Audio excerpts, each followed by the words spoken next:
గారి అభియాన్ ప్రోగ్రామ్ సంబంధించి medical camp కూడా కండక్ట్ చేయడం జరిగింది.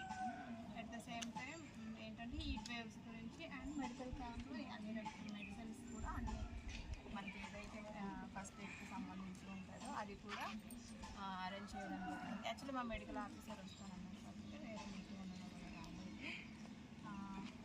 హీట్ వేవ్స్ అంటే ఇప్పుడు మనకి ఆల్రెడీ ఇన్స్ట్రక్షన్స్ ఎప్పటికప్పుడు వస్తూనే ఉన్నాయి, అన్ని ఫోన్ల ద్వారా కానీ రూట్స్ ద్వారా కానీ హీట్ వేవ్ గురించి ఎలాంటి ఇన్స్ట్రక్షన్స్ తీసుకోవాలి, ఎలాంటి జాగ్రత్తలు తీసుకోవాలి మనకు ఆల్రెడీ తెలుసు. కానీ మళ్ళీ కొన్ని ఆల్రెడీ ఇందాక ఎక్స్ప్లెయిన్ చేశాను. సో మనం ఏంటంటే మెయిన్గా ఎక్కడికన్నా వెళ్ళేటప్పుడు ఫర్ ఎగ్జాంపుల్ ఎవరికైనా ఫస్ట్ ఏంటంటే హీట్ వేవ్ అంటే సన్ స్ట్రోక్ వస్తే ఎలా ఉంటుంది, చెమటలు పట్టడం కానీ, టెంపరేచర్ అంటే ఎక్కువ జ్వరం రావడం కానీ, వామిటింగ్స్ మెయిన్గా వామిటింగ్స్ వస్తుంది, మోషన్స్ వస్తుంది, బాడీ టెంపరేచర్ ఉంటుంది, డ్రైనేజ్ స్కిన్ అంతా డ్రైనేజ్ అంటే చెమటలు రాకుండా పొడి బారిపోతుంది అన్నమాట.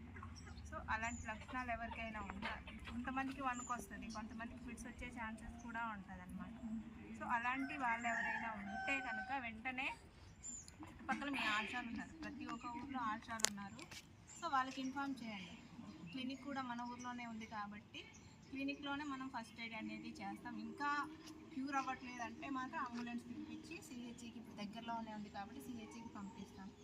సో మనం ఫస్ట్ ఏం చేయాలి, హీట్ వేవ్స్ అంటున్నాము. హీట్ వేవ్ అంటే సన్ స్ట్రోక్ రాకుండా ఉండడానికి మనం ఏం చేయాలి, అందరు పనులకి వెళ్తున్నాము. సో ప్రతి ఒక్కరు కూడా మజ్జిగ నీళ్ళని, జావా అని, రాగి జావా అని, కోకోనట్ వాటర్ అవన్నీ మనం క్యారీ చేసుకోవాలి. దాంతోపాటు ఉపాధి పనులకి వెళ్తున్నారు కాబట్టి యాక్చువల్లీ ఫీల్డ్ అసిస్టెంట్ దగ్గర ఫస్ట్ ఎయిడ్ కిట్ ఉండాలి. మరి మెయింటైన్ చేస్తున్నారా అంటే ఎవరు చెయ్యట్లేదు.